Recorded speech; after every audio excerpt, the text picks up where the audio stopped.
कृष्ण सूर्य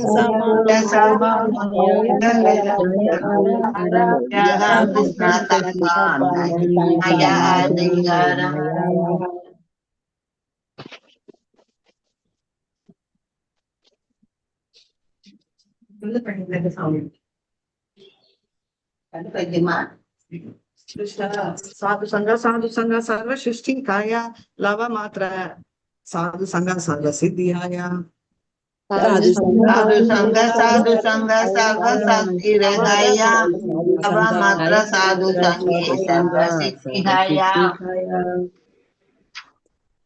माताजी வந்துட்டாங்க மாதாஜி. ஹரே கிருஷ்ணா. ஓகே.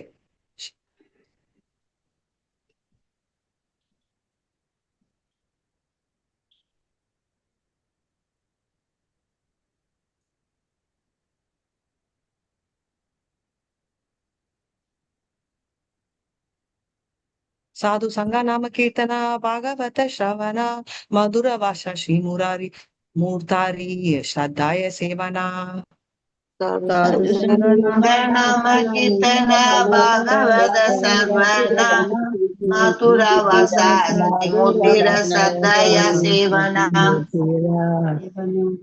साधु संग नाम कीर्तना भागवत श्रवण मधुर व्यासा श्री मूर्तिरा श्रद्धाय सेवना साधु संग नाम कीर्तना भागवत श्रवण मधुर भाषा त्रिमूर्तिर श्रद्धाय सेवना. Thank you so much, ma'am. Meet you at 11 o'clock, ma'am. Hare Krishna. Yeah, Hare Krishna. Hare Krishna, Mother. Thank you, Mother. Hare Krishna, Hare Krishna. Thank you so much, Hare Krishna. Hare Krishna, Mataji. Hare Krishna, Panchas Pranam, Mataji. Hare Krishna. Hare Krishna Mataji. Hare Krishna.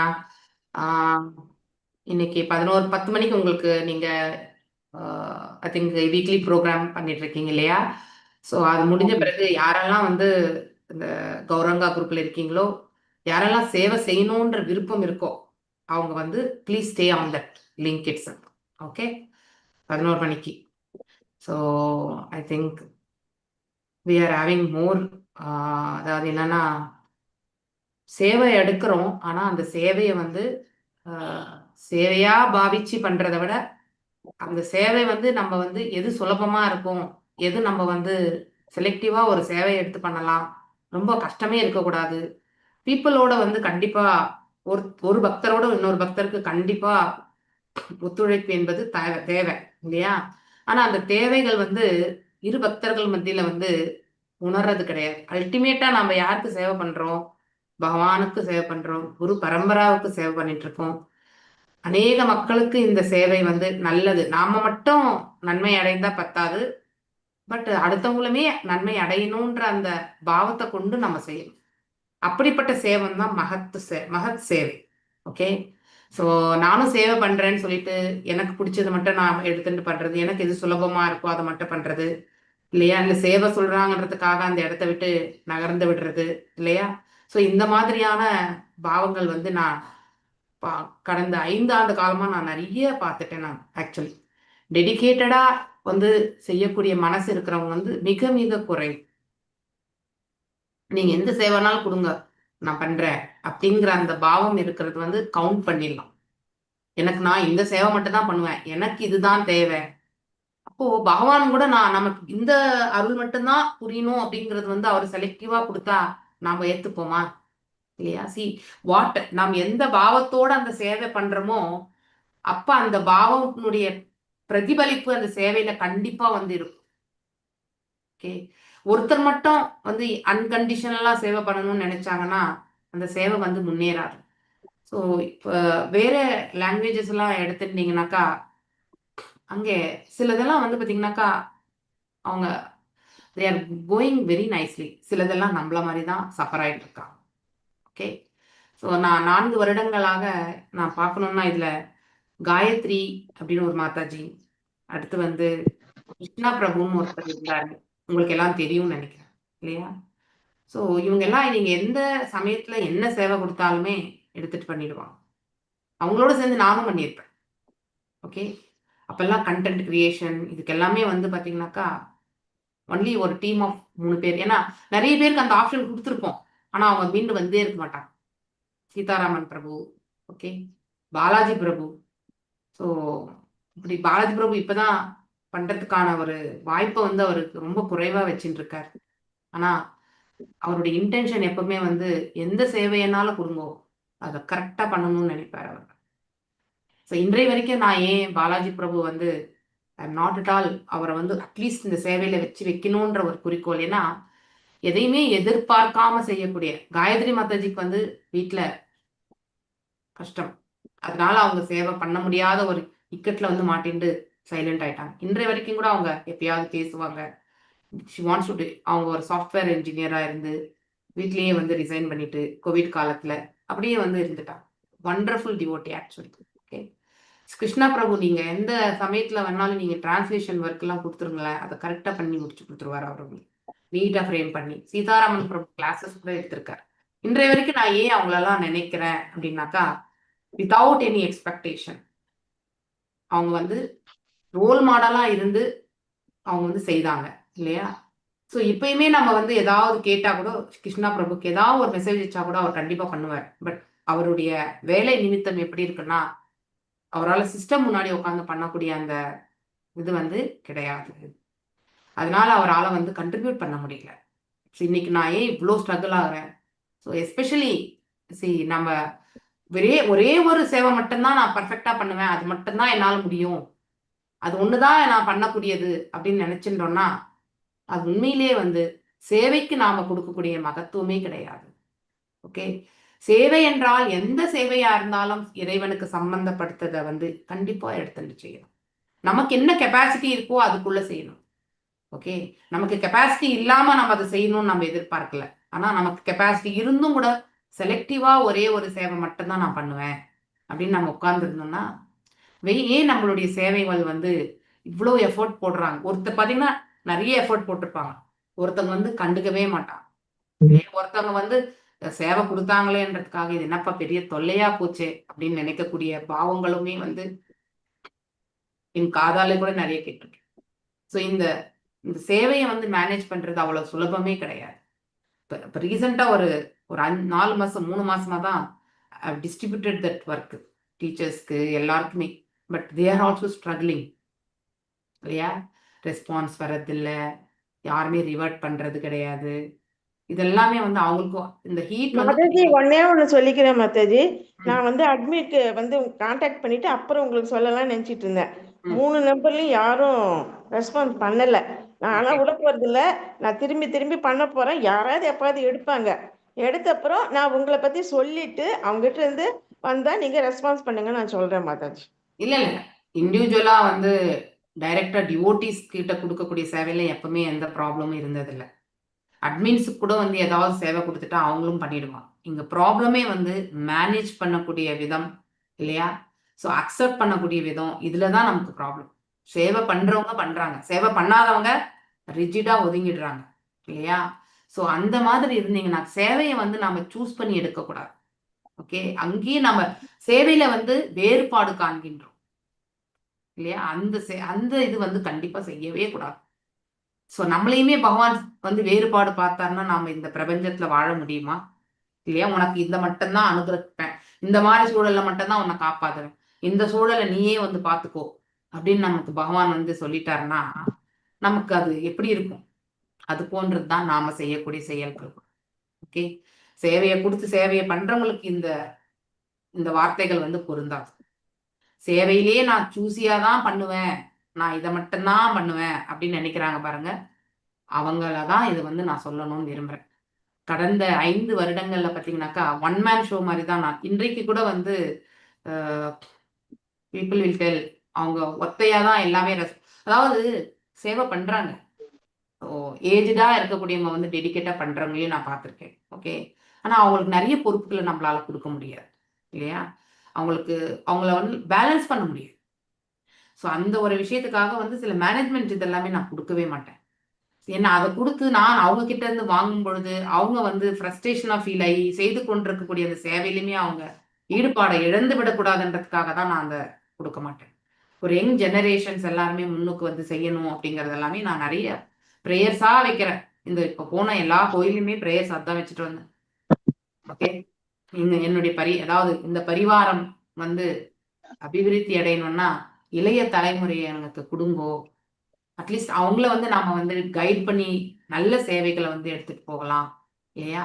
So வயதானவர்களை நான் வந்து சேவையை செய்யுங்கன்னு வற்புறுத்ததுக்கு எனக்கே மனசு இடம் இல்லை. ஆனா அதையும் தாண்டி சில சமயங்கள்ல வந்து நாம வந்து சேவைகளுக்கு வரோம் இல்லையா? ஆனா நிறைய ஏற்றத்தாழ்வுகள், நல்லா படிச்சவங்களே வந்து புரிஞ்சுக்க மாட்டாங்க. படிக்காதவங்க கூட சைலண்டா அட்ஜஸ்ட் பண்ணி போகக்கூடியவங்களுமே உண்டு இல்லையா? குறைவாக படித்தவர்கள் நிறைவாக எண்ணி வந்து அடுத்தவங்க செய்யறத வந்து மகத்துவமா நினைக்கக்கூடிய பாவத்தையும் நான் இந்த இடத்துல பார்த்திருக்கேன். நிறைய படிச்சு அஜ்ஞானத்துல வந்து செயல்படக்கூடியவங்களையுமே நான் பார்த்திருக்கேன்.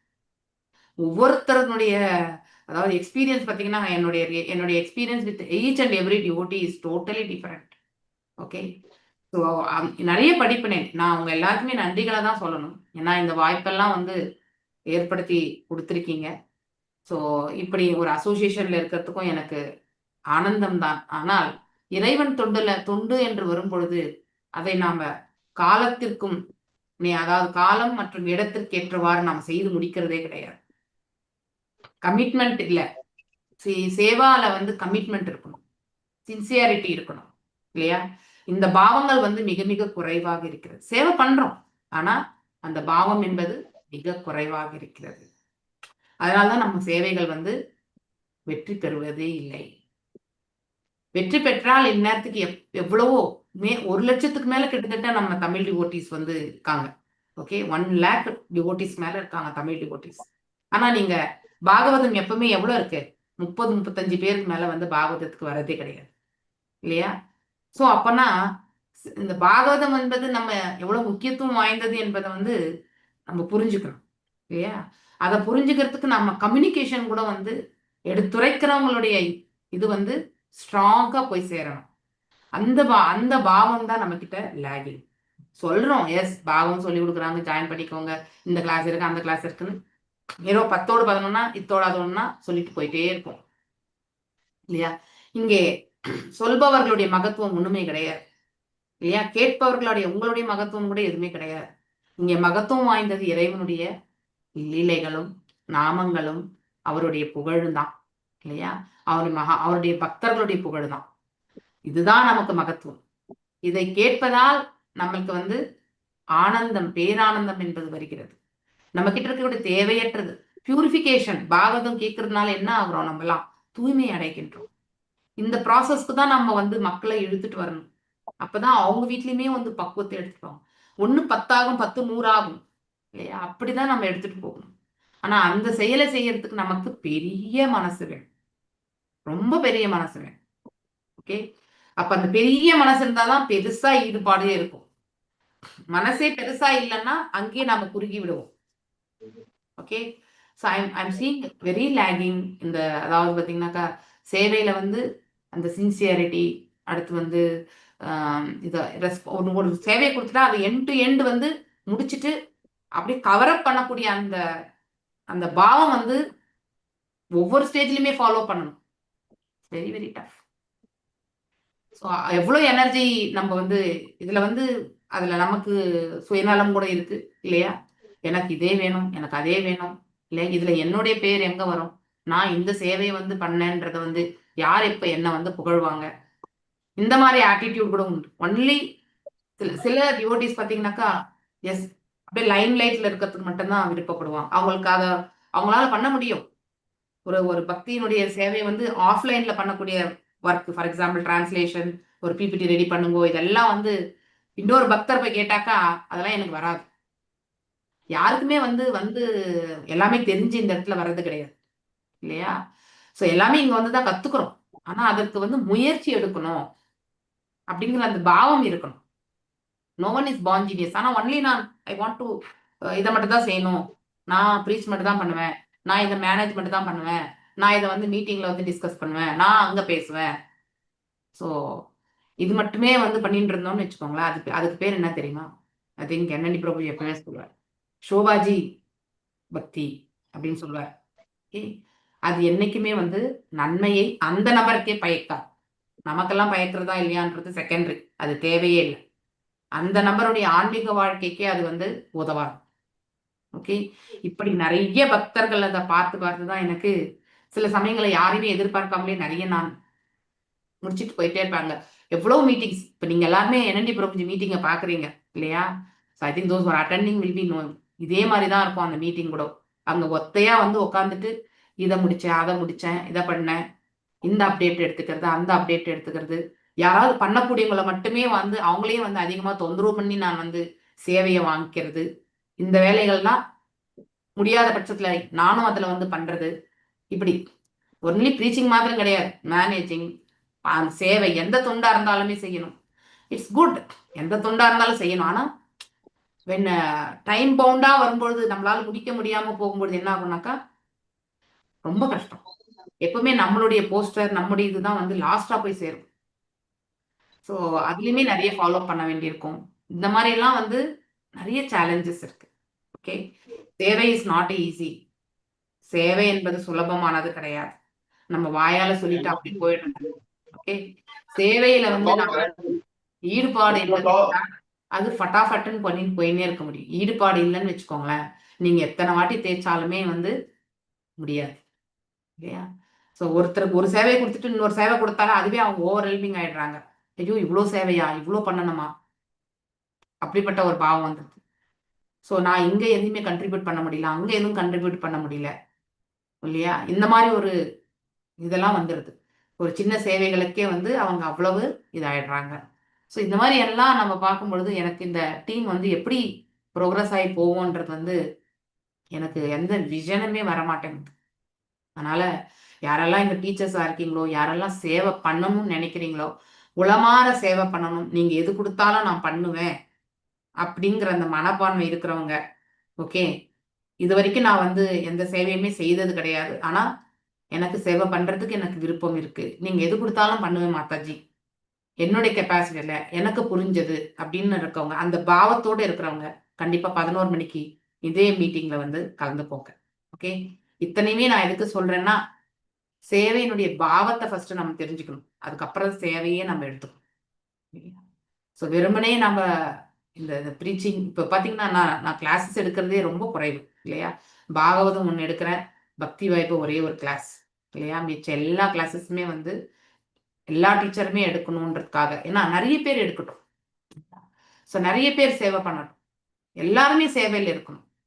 So calling services is as good as preaching.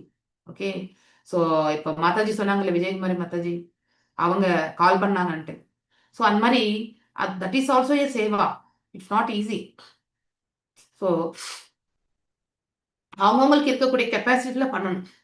சேவையில எந்த டிஃபரன்ஸுமே கிடையாது, அனைத்தும் சேவைகள் தான். இறைவன் தொண்டுல இதுதான் மகத்துவமான சேவை, இது வந்து மகத்துவமற்ற சேவை அப்படின்ற எதுவுமே கிடையாது. ஓகே, நமக்கு என்ன முடியறதோ, பேண்ட்வித் இருக்கோ, நமக்கு என்ன கெப்பாசிட்டி இருக்கு, நமக்கு எவ்வளவு டைம் இருக்கு, இந்த டைம்ல நம்ம இதை பண்ண முடியும் அப்படிங்கறத வந்து கண்டிப்பா சேவையை எடுத்து பண்ணணும். சேவை ஒன்றுதான் உங்களை தூய்மைப்படுத்தும், சேவை ஒன்றுதான் பக்தர்களோடு இணைந்து இருக்கக்கூடிய அந்த ஒரு வாழ்க்கையை கொடுக்கும் இல்லையா? அதுக்கெல்லாம் நம்பிக்கையும் இருக்கணும். ஃபர்ஸ்ட் சேவை மீதே நம்பிக்கை இருக்கணும். நமக்கு நம்பிக்கை, அசோசியேஷன், அதோட வந்து நம்ம வந்து நம்முடைய முழு பொறுப்பு இல்லையா? அதாவது பொறுப்பா ஒரு காரியத்தை எடுத்து பண்றது, மீண்டும் வந்து வந்து coming back and speaking out இல்லையா? எங்க சேலஞ்ச் இருந்தாலும் எனக்கு இந்த உதவியை வந்து செய்து கொடுங்க, நான் இதை பண்ணணும்னு நினைக்கிறேன். ஸோ அப்படின்ற அந்த பாவத்தோட நம்ம எடுத்துட்டு போவோம். சேவையினுடைய மகத்துவமே தெரியாம ஏதோ ஒன்று கொடுத்துட்டாங்க, ஏதோ ஒன்று கால் பண்ணேன், ஏதோ ஒன்று சொன்னேன், இந்த ஆட்டிடியூடோட நம்ம பண்ணும்போது என்ன ஆகுதுனாக்கா, the same பாவம் is getting reflected in the devotees who are joining also. எங்கேயுமே போகாது.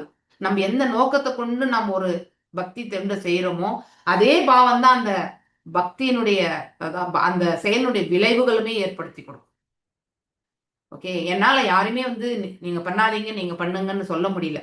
சில காலகட்டங்கள்ல வந்து ஒரு பக்தருக்கு இன்னொரு பக்தருக்கு ப்ராப்ளம், இதெல்லாம் வரும்பொழுது என்ன ஆகுதுனாக்கா, I become a bad person.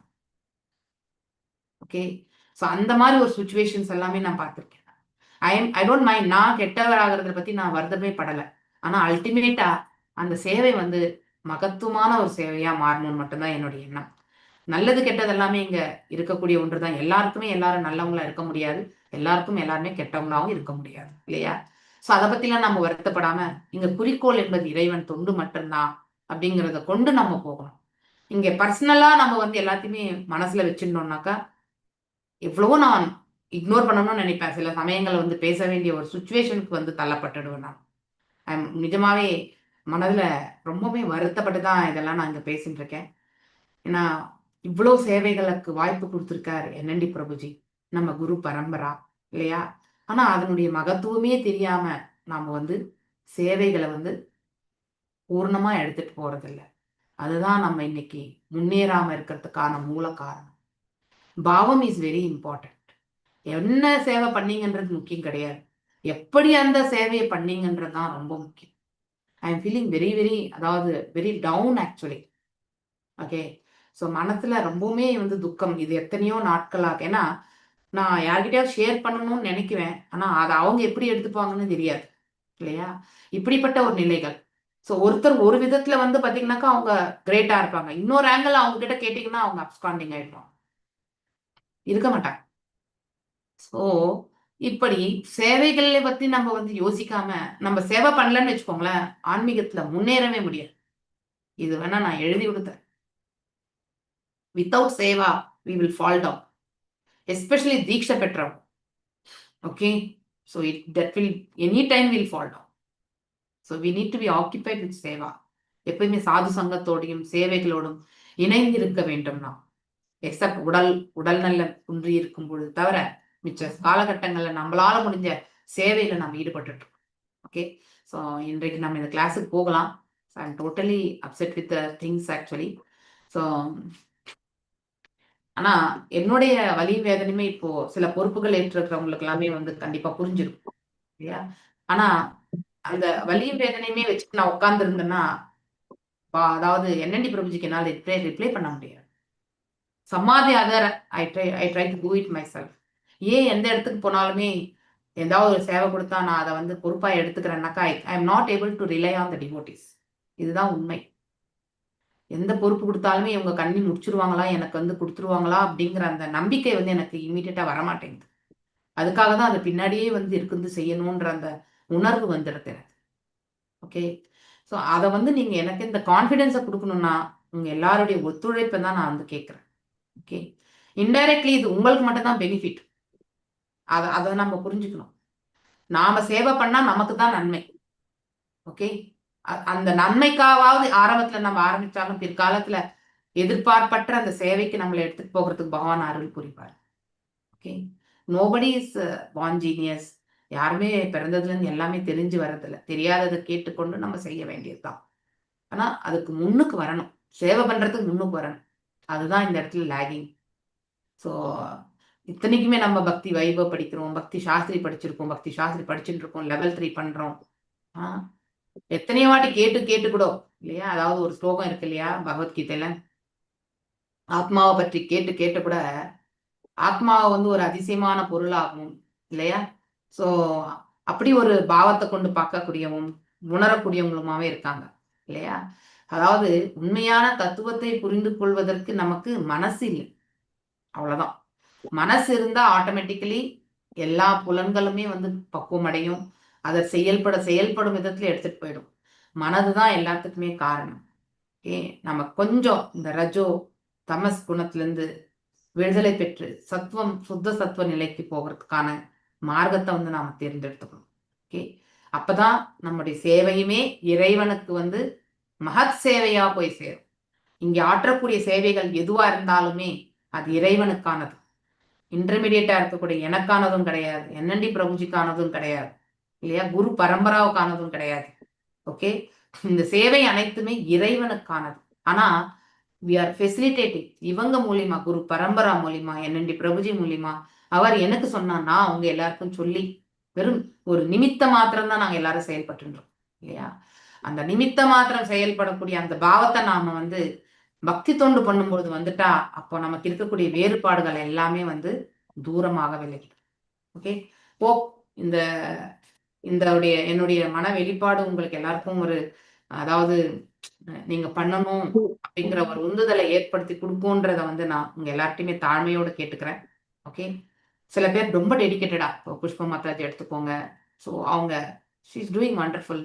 Revathi Mataji இந்த மாதிரி அவங்களுடைய ஸ்பேஸ்ல என்ன இருக்கோ அவங்க எல்லாம் பண்ணிட்டு தான் இருக்காங்க, பண்ணாம இல்லை. ஆனா அந்த ஈடுபாடோடு பண்ணக்கூடிய அந்த பாவம் மட்டும்தான் நான் எதிர்பார்க்கிறேன். நான் யாருமே சேவை பண்ணலன்னு சொல்லல, ஆனா அங்கே பாவம் இஸ் மிஸ்ஸிங். சேவையினுடைய பாவம் இல்லாமல் செய்யக்கூடிய அந்த சேவை வந்து வெற்றி கொள்ளவில்லை. அதனாலதான் நம்ம இந்த தமிழ் டிபார்ட்மெண்ட் எவ்வளோ எஃபர்ட் போட்டாலுமே வந்து முன்னுக்கு போக முடியாத ஒரு சுச்சுவேஷன் உட்கார்ந்து இருக்கிறோம்னா இதுதான் காரணம். ஸோ நம்ம எல்லாரும் ஒரு முகம் கொண்டு ஒரு பாவத்தை கொண்டு இறைவன் தொண்டு இது என்று எண்ணிக்கொண்டு நாம் ஆற்றணும். அப்படிப்பட்ட பாவத்தை தான் இறைவன்கிட்ட கேட்கணும். பகவானே எனக்கு இந்த பாவத்தை கொடு, எனக்கு சாமானியமா இந்த பாவம் வரமாட்டேங்குது. ஸோ தவறு ஒன்றும் இல்லை, எல்லாருமே ஒரு பக்குவ நிலையில கிடையாது இல்லையா, தவறு இழைப்பவர்கள் தான். ஆனா பகவான்கிட்ட நம்ம கேட்கறதுல என்ன இருக்கு, ஒன்றும் தவறு கிடையாது இல்லையா. சரி, மேக் மீ கரெக்ட், என்னை வந்து கரெக்ட் பண்ணுங்க, நான் எங்க தவறு இழைத்தாலும் என்னை வந்து சரியான பாதையில கொண்டு போய் விடுங்க. நான் இந்த சேவையை வந்து சேவையா மட்டும்தான் செய்யணும்னு நினைக்கிறேன், எனக்கு அந்த பாவம் ஹிருதயத்திலிருந்து வரல. ஸோ அந்த வராத பாவத்தை என்னால் வெளிப்படுத்த முடியல, ஆட்டோமேட்டிக்கலி அது சேவையில வந்து கஷ்டத்தை கொடுக்கறது. அதனால எனக்கு கிட்ட இருக்கக்கூடிய தேவையற்ற இந்த பாவத்தை எடுத்துட்டு தேவையான பாவத்தை வந்து எனக்கு கொடுங்கோ அப்படிங்கறது வந்து பகவான்கிட்ட நம்ம யாசிக்கணும். அப்ப அல்டிமேட்லி பகவான் கருணை நாம கேட்கறத கண்டிப்பா கொடுப்பார். எப்போ அது மகத்துவமான சேவையா இருக்கும் பொழுது, நமக்கு நன்மை விளைவிக்கக்கூடியதாக இருக்கும் பட்சத்துல.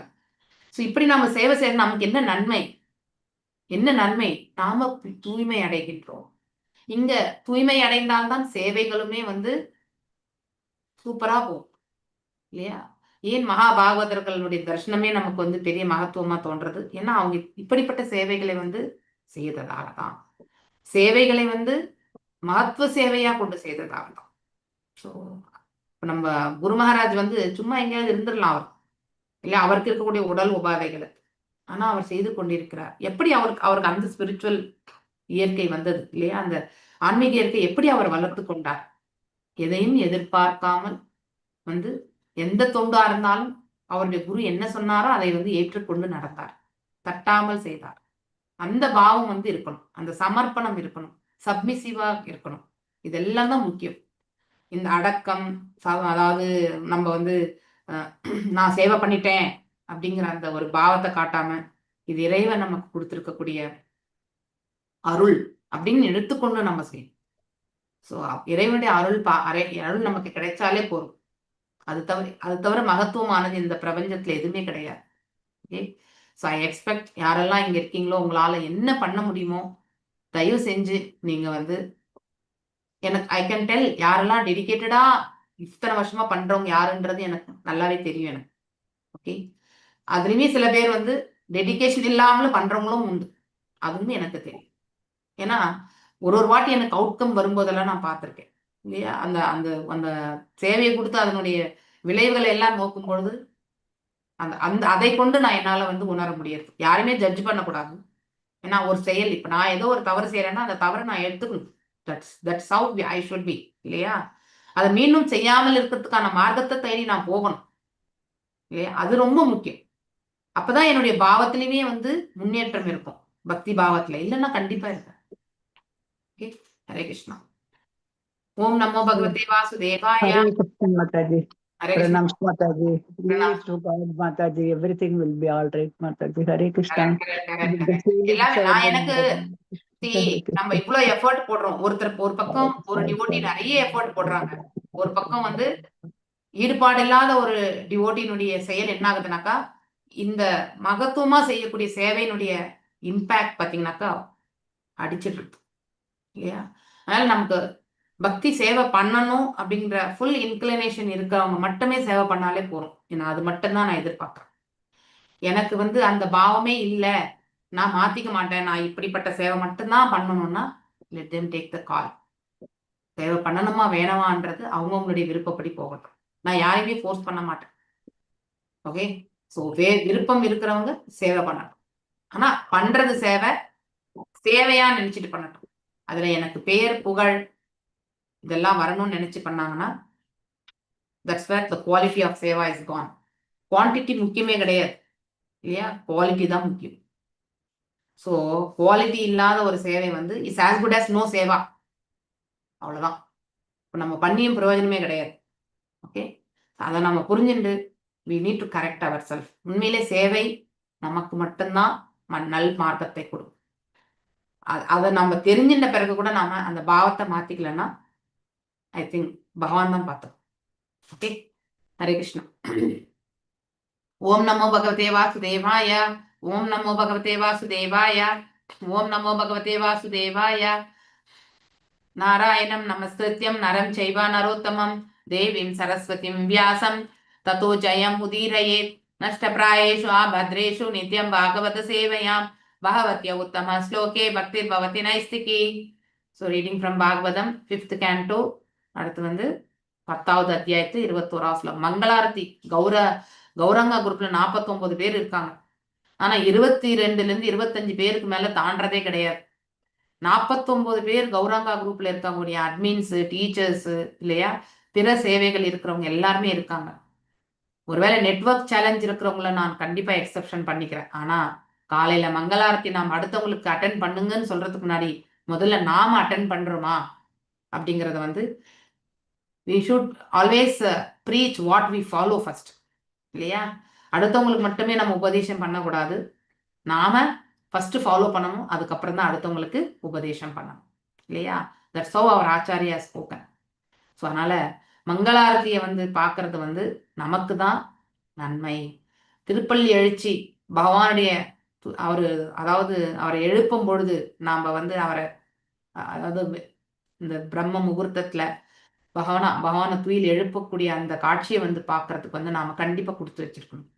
அங்க அந்த ஸ்கிரீன் திறக்கிறதுக்கு முன்னாடியே நாம அந்த லாகின்ல போய் காத்துட்டு இருக்கணும். ஸோ பகவான் நமக்காக வந்து காத்துட்டு இருந்து நாம போய் எந்த சமயத்துல வேணாலும் எழுந்து நம்ம தர்ஷனம் பார்த்துக்கலாம் அப்படின்னு நினைக்கிறோம் பாருங்க. தட் இஸ் ஹவு அந்த ஆட்டிடியூட் தான் ரொம்ப it's not acceptable attitude actually. Yes Mataji, Geeta Mataji கை உயர்த்திருக்கீங்க. திருஷ்ட ஸ்மிருஹ கர்தம ஆத்மனோ வை பர்துர் கந்தூர் பவத சானுமன்யே யதாஸ்தேனா யதாஸ்தோதானயா நதி அபவாத் சமூல இஷ்டோ व्यवहार मार्गः. எஸ் கீதா மாதாஜி வாசி. ஹரே கிருஷ்ண மாதாஜி. ஹரே கிருஷ்ணா. பஞ்சம் சொன்ன மாதாஜி. பதம் 21. திருஷ்ட்வா ஸ்மர கர்த்தவ ஆத்மனோ வை பந்தோர் கந்தோர் பவதஸ்சானுமன்யே யதா சதோதானா யானாதி அபவாத் சமூல இஷ்டோ ஸ்வயாவஹார மார்கஹ. திருஷ்டுவா அனைவராலும் உணரப்படுகிறது. சிரமம் கர்த்தவ சில வழிகளில் செயல்படுவதிலிருந்து, ஆத்மாவின் வை உண்மையில், பர்த்து பல்லாக்கை தூக்கி கொண்டிருக்கும் ஒருவன், கந்து செல்லும் ஒருவனின், பவத உமது, சா மேலும், அனுமன்யே நான் யூகிக்கிறேன், யதா அவ்வளவு, அசதா உண்மையில்லாத சிலவற்றுடன், உத தண்ணீரின், அணையன ஆதி கொண்டு வருவதின் மற்றும் இது போன்ற பிற செயல்களின், அபவாத் இல்லாதலிருந்து, ச மூல ஆதாரத்தின் அடிப்படையில், இஷ்ட மதிக்கப்படுதல், வியாகார மார்க்க உணரக்கூடியது. மொழிபெயர்ப்பு. நீர் கூறியிருக்கிறீர், நான் இவ்வேளையினால் சிரமப்படவில்லை என்று. ஆத்மா உடலிலிருந்து வேறானதாக இருந்த போதிலும் உடல் உழைப்பினால் சிரமம் இருக்கத்தான் செய்யும். அதனால் அது ஆத்மாவின் சிரமமாக தோன்றுகிறது. நீர் பல்லக்கை தூக்கும் பொழுது ஆத்மாவிற்கும் நிச்சயம் உழைப்பு இருக்கிறது. இது எனது யோகமாகும். மேலும் எஜமானருக்கும் சேவகனுக்கும் இடையே வெளிப்படும் புறத்தன்மைகள் உண்மையானதன்று என்றும் நீர் கூறியிருக்கிறீர். அதனால் நடப்பு உலகத்தில் இவை உண்மையாக இல்லை என்ற போதிலும் இவ்வுலகின் உற்பத்திகள் உண்மையில் பாதிக்கக்கூடியவையாகும். இது காணவும் உணரும் படுகிறது. பிற உலக செயல்கள் நிலையற்றவை என்றாலும் அவை உண்மையல்ல என்று கூற முடியாது. பொருள். இது அருவத்தன்மையினை அதிகரிக்கும் மாயாவாதிகள் வைஷ்ணவர்களின் நடைமுறை கொள்கையாகும். மாயாவாத கொள்கை இயல் உலகினை பொய்மை என்கிறது. ஆனால் வைஷ்ணவர் இதனை ஏற்றுக்கொள்வில்லை. இயல் உலகம் என்பது நிரந்தரமற்றதே ஒழிய அது பொய்யானதன்று என்பதை அவர்கள் அறிவர். இரவில் காணும் கனவு பொய்யானதே. ஆனால் ஒரு பயங்கரமான எந்த கனவும் காண்பவனை நிச்சயம் பாதிக்கும். ஆத்மாவின் சிரமம் உண்மை என்று. ஆனால் ஒருவன் உடல் கருத்தில் ஊறி இருக்கும் வரை அவன் இது போன்ற பொய்மைகளை கனவுகளில் பாதிக்கப்படவே செய்கிறான். கனவு காணும் பொழுது உண்மையை தவிர்த்தல் சாத்தியமாகாது. பந்தப்பட்ட ஆத்மா அவனது கனவினால் துன்புறுவதற்கு கட்டாயப்படுத்தப்படுகிறான். மண்ணால் செய்யப்பட்ட பாண்டம் தற்காலிகமே ஆனதாகும். மண்பாண்டம் என்பது உண்மையில் கிடையாது. மண் மட்டுமே உண்மையாகும். ஆயினும் நீரினை அம்மண் பாண்டம் வைத்திருக்கும் வரை நாம் அதனை பயன்படுத்தவே செய்கிறோம்.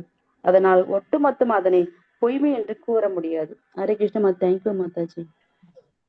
ததாவி அக்னிதாபாம் பயசோ அபிதாபஸ் தாவதஸ்தாண்டுவ கர்ப்பநந்திஹி தேஹேந்திரியாஸ்வாசய சந்நிகர்ஷாத் தத் சம்ஸ்ருதி புருஷாயானுரோதாத்.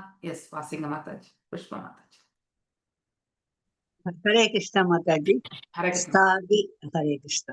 Stavi Agnitapam Payasopidapas Tattapadastanduva Karparandihi Dehedriya Swasaya Sannikarshat Tat Samsrudi Purushasyanu Rodat. ஸ்டாலி சபைக்கு பாத்திரத்தில் அக்னி தாபாத் நெருப்பின் உஷ்ணத்தினால் பயச பாத்திரத்தில் இடும் பால் அபிதாப சூடாகிறது. தத்தாபத பால் சூடான காரணத்தினால் தண்டுள்ள கர்ப்பரந்தி பாலின் மத்தியில் இருக்கும் அரிசி வேகிறது. தேக இந்திரிய அஸ்வாசய உடற்புலன்கள் சண்டி கர்ஷாத் உடன் தொடர்பிருக்கின்றதிலிருந்து தத் சம்ஸ்ருதி சிரமம் போன்ற பிற துன்பம் அனுபவிப்பதின் புருஷஸ்ய ஆத்மாவின் அனுரோதாத் உடல் புலன்கள் மனம் என்று மொத்தமாக இணைவதின் காரணமாக உடன்படுவதில் இருந்து. மொழிபெயர்ப்பு பொருளுரை பை ஸ்ரீல பிரபுபாதா குஜி. ரங்கனன் தொடர்ந்து ரகுகுணன் ஹரே கிருஷ்ண மாதாஜி. ரகுகுணன் தொடர்ந்து கூறினார், போற்றுதற்குரிய பெரியவரே, உடலின் பருமன் மெலிவு போன்ற இயல்புகள் ஆத்மாவின் தன்மைகள் அல்ல என்று நீர் கூறியிருக்கின்றீர். இது சரியன்று. ஏனெனில் வேதனை இன்பம் என்னும் இயல்புகள் ஆத்மாவினால் நிச்சயம் உணரப்படுகிறது. ஒரு பானையில் பால் ஊற்றி அதில் அரிசியை போட்டு நெருப்பில் வைத்தால் ஒன்றை அடுத்து மற்றொன்று தானே சூடேறுகிறது. அதுபோல் உடலின் வேதனை சுகம் ஆகியவற்றால் புலன்கள் மனம் ஆத்மா போன்றவையும் பாதிக்கப்படுகின்றன. இந்நிலையிலிருந்து ஆத்மா முற்றிலும் தனித்து இருக்க முடியாது. பொருளுரை. மன்னர் ரகுகுணரின் இந்த வாதம் நடப்பு நிலைக்கு சரியானதே ஆகும். ஆனால் இது உடல் பற்றினால் விளைந்த கருத்தாகும். நார் சக்கர வாகனத்தின் உள்ளே இருப்பவன் உண்மையில் அவ்வாகனத்திலிருந்து வேறானவனே ஆவான். ஆனால் அந்த வாகனம் விபத்துக்குள்ளானால் அவ்வாகனத்தின் மீது அதீத பற்று வைத்திருந்த அதன் சொந்தக்காரன் வேதனை அடைகிறார். உண்மையில் வாகனத்திற்கு ஏற்பட்ட சேதம் அதன் சொந்தக்காரனுக்கு ஏற்படவில்லை. ஆயினும் அதன் சொந்தக்காரன் தன்னை வாகனத்தின் நலன் மீது அக்கறை உடையவன் என்னும் அடையாளம் கொண்டிருப்பதால் அதோடு தொடர்புடைய சுக துக்கத்தினை அவனும் அனுபவிக்கின்றான். வாகனத்தின் மீது வைத்திருக்கும் பற்றினை நீக்கிவிட்டோம் என்றால் இப்பந்தப்பட்ட நிலையினை தவிர்க்க முடியும். பிறகு வாகனத்திற்கு ஏற்படும் சேதம் போன்றவற்றினால் அதன் சொந்தக்காரன் இன்பமோ துன்பமோ அடைவது இல்லை. அதுபோல புலன்கள் மற்றும் உடலோடு ஆத்மாவிற்கு எந்த விதமான தொடர்பும் இல்லை. ஆயினும் அறியாமையினால் அவன் தன்னை உடலுடன் அடையாளம் காண்கின்றான். அதனால் உடலின் இன்ப துன்பத்திற்கு ஏற்ப அவனும் இன்ப துன்பத்தினை அனுபவிக்கின்றார். ஹரே கிருஷ்ண மாதாஜி. தேங்க்யூ மாதாஜி. ஹரே கிருஷ்ணா. விஜயகுமாரி மாதாஜி. சாஸ்தா விகோப்தா நிருபதிஹி பிரஜானாம் யஹ கிங்கரோ வைனா பினஷ்டி பிஷ்டம் ஸ்வதர்மம் ஆராதனம் அச்சுதஸ்ய யத் இஹ மானோ விஜஹாதி அஹௌகம். எஸ். हरे कृष्णा माता जी। साष्टावी कोक्ता नृपति प्रजानां यः किंकरो वैन पिनष्टि पिष्टं स्वधर्मम् आराधनम् अच्युतस्य यत् इगमानो विजहादि अगौघகம். சாஸ்தா ஆளுநர், அபிகோப்தா தனையனின் நலன் விரும்பியாக, தந்தை இருப்பது போல் குடிமக்களின் நலன் விரும்புபவர். நிருபதி அரசர், அரசர், பிரஜானாம் குடிமக்களின், யா அவர், கிங்கர கட்டளையை மேற்கொள்வோன், வை உண்மையில், ந இல்லை, பினஷ்டி பிஷ்டம் அரைத்த மாவையே அரைத்தல், ஸ்வதர்மம் சுதர்மம், ஆராதனம் வழிபடுதல், அச்சுதஸ்ய முழுமுதற் கடவுளின், யத் அது, ஈகமான செய்தல், விஜஹாதி அதிலிருந்து அவர்கள் விடுதலை பெறுதல், அக ஒகம் எல்லாவிதமான பாவச் செயல்கள் மற்றும் தவறான செயல்கள். மொழிபெயர்ப்பு அண்ட் பொருளுரை பை ஸ்ரீல பிரபுபாதா. ஸ்ரீல பிரபுபாதாக்கு ஜெய். மொழிபெயர்ப்பு.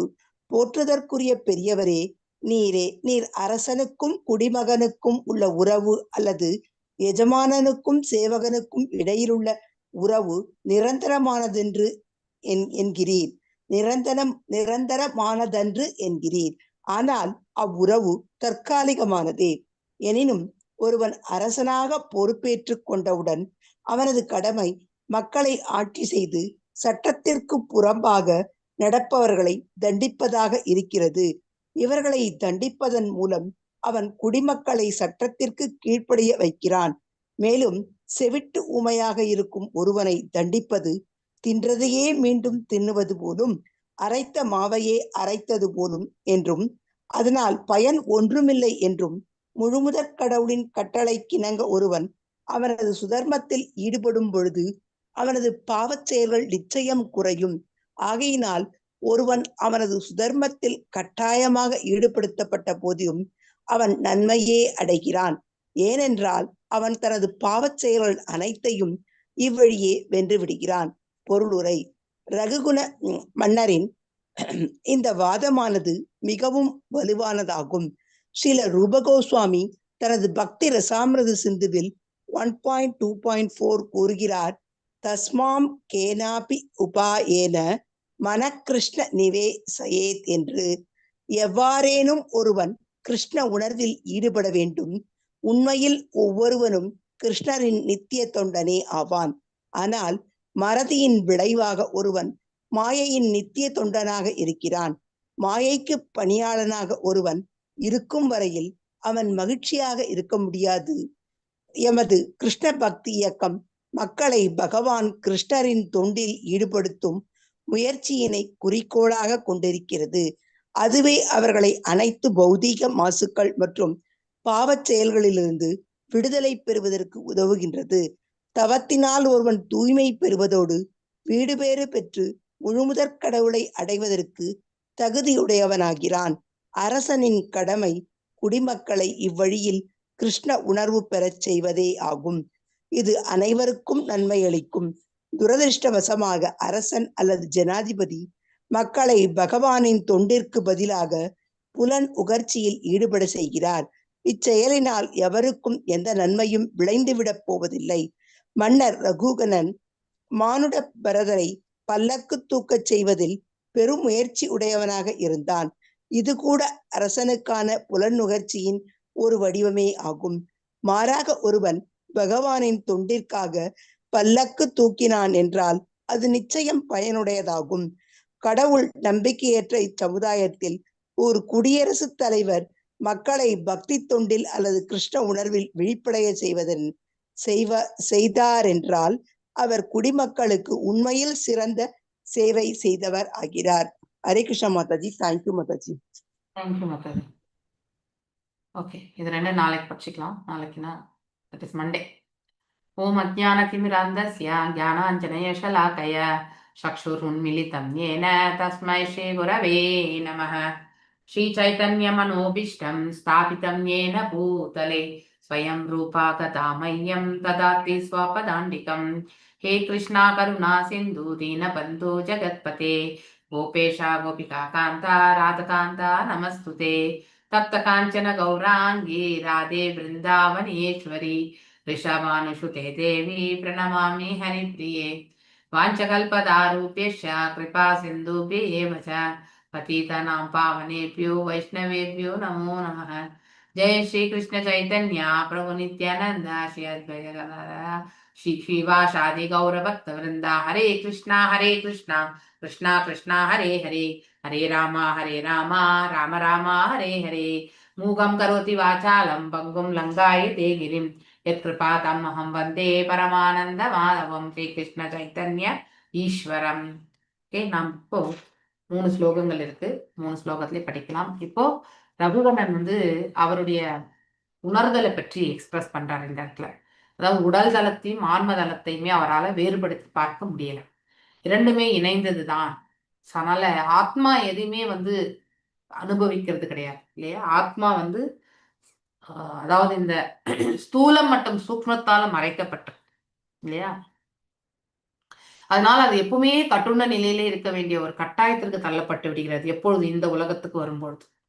அந்த ஒரு இதுதான் ஆத்மாவுக்கு தொந்தரவே தவிர மற்றபடி ஆத்மாவுக்கான இதெல்லாமே ஆத்மா ஒன்லி என்ன பண்ணும், ஆசை கொள்ளும், இது வேணும் அது வேணும் அப்படிங்கிற ஆசை வெளிப்படுத்தக்கூடியது ஆத்மாதான்.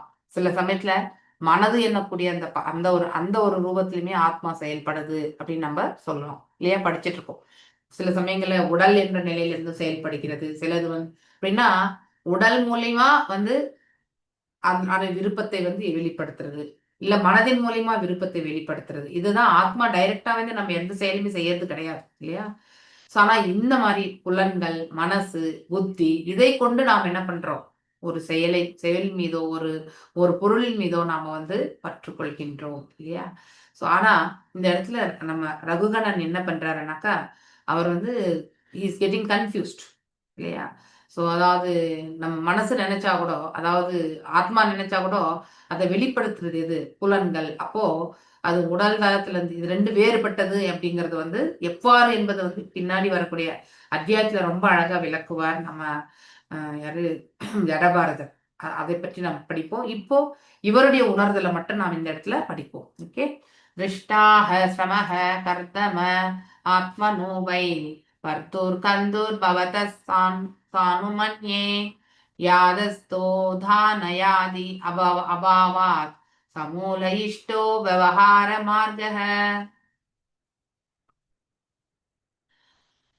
முன்னாடி அந்த அதாவது ரகுகணன் ஜடபாரதரை ஏளனம் செய்த பொழுது இல்லையா, நீ வயோதிகம் இல்லையா அப்படிலாம் சொன்னார் இல்லையா. அந்த வார்த்தைகள் எல்லாம் அதெல்லாம் உண்மைதான் அப்படிங்கிறத எடுத்துரைப்பார் இல்லையா. ஆன்மீக தளத்துல இருந்து எடுத்துரைப்பார் ஜடபாரதர்.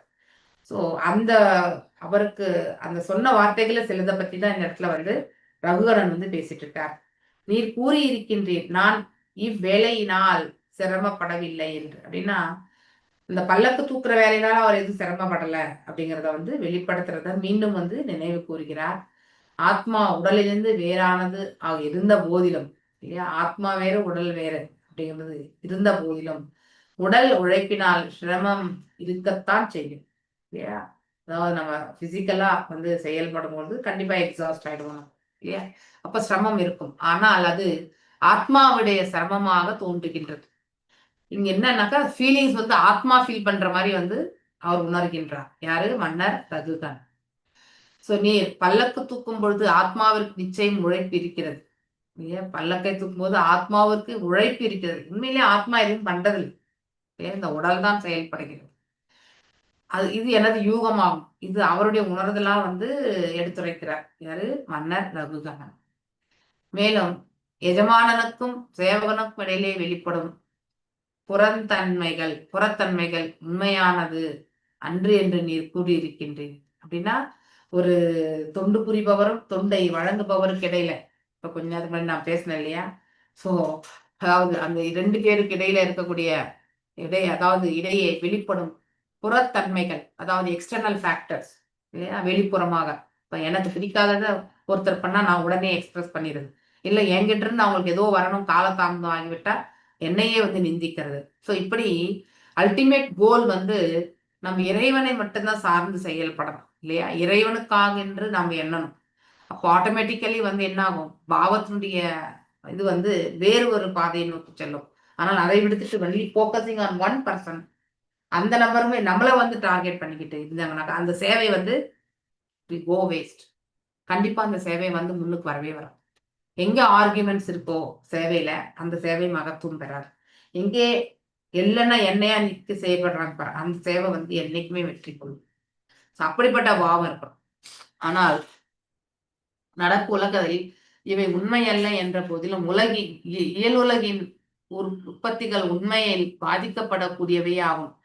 சோ இது கனவும் உணர்வும் இது காணவும் உணரவும் படுகின்றது. அதாவது நம்மளால பார்க்கவும் முடியாது, ஃபீல் பண்ணவும் முடியாது. புற உலக செயல்கள் நிலையற்றவை என்றாலும் அவை உண்மை அல்ல என்று கூற முடியாது. 100%. மாயாவாதிகள் என்ன சொல்றாங்க, இது மாயை, இந்த பிரபஞ்சம் மாயை, இங்க இருக்கிறது எல்லாம் மாயை அப்படின்றாங்க இல்லையா? ஆனா உண்மையிலேயே நாம அதெல்லாம் இங்க இருக்கக்கூடிய வஸ்துக்களை உபயோகப்படுத்திட்டு தான் நம்ம வஸ்துக்களை வந்து உபயோகப்படுத்தும் போது ஆட்டோமேட்டிக்கலி அது உண்மையா பொய்யா அப்படிங்கிறது வந்து நாம தான் நிச்சயிக்க முடியும் இல்லையா? சோ இறைவனுடைய படைப்புல எல்லாமே இருக்கிறது. ஆனால் அனைத்தையுமே உபயோகப்படுத்துறதுக்கு வந்து பகவானுடைய அருளும் கிடைச்சிருக்கு. சோ அப்படி இருக்கும் பட்சத்துல நம்ம இறைவனுடைய கருணையே பத்தி நம்ம யோசிக்காம வெறும் இந்த உலக தளத்துல இந்த புவி உலக தளத்துல இருந்து நாம் நோக்கினோம் என்றால் அது வந்து நமக்கு பௌதிக செயல்களாக மட்டும்தான் வந்து தென்படுமே உடைய அதுல இருக்கக்கூடிய ஆன்மீகத்தினுடைய நோக்கம் வந்து கண்டிப்பா வெளிவராது இல்லையா? ஸோ அதை வந்து நம்ம கண்டிப்பா தெரிஞ்சுக்கணும். ஸோ இங்க வந்து அருவவாதிகள் என்ன சொல்றாங்க, இந்த பிரபஞ்சமே வந்து அதாவது மித்யா அப்படின்றாங்க இல்லையா? ஸோ இந்த பிரபஞ்சமே பொய் அப்படின்றாங்க. ஸோ ஆனா இந்த பிரபஞ்சம் வந்து இருப்பதென்பது உண்மைதான், தற்காலிகம் என்பதுதான் நம்முடைய வைஷ்ணவ கொள்கைகள் வந்து சொல்றது. ஸோ அந்த அருவத்தன்மை இருக்கக்கூடிய இம்பர்சனலிஸ்ட் அவங்களுடைய கொள்கை இப்படித்தான். ஸோ அவங்க நிராகார ரூபம் இதன் மேலதான் வந்து அவங்களுடைய ஈடுபாடு. இது அருவத்தன்மையினை அதிகரிக்கும் மாயாவாதிகள் வைணவர்களின் நடைமுறை கொள்கை ஆகும். ஸோ மாயாவாத கொள்கை இயல் உலகினை பொய்மை என்கிறது.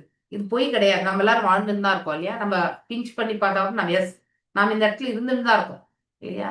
சோ அப்படி இருக்கும் பட்சத்துல வந்து இதை வந்து பொய் நம்ம சொல்ல முடியாது, தற்காலிகம் என்று சொல்லணும். அந்த ஒரு பக்குவத்தை நாம எடுத்துட்டு வரோம். ஆனால் வைணவர் இதனை ஏற்றுக்கொள்ளவில்லை.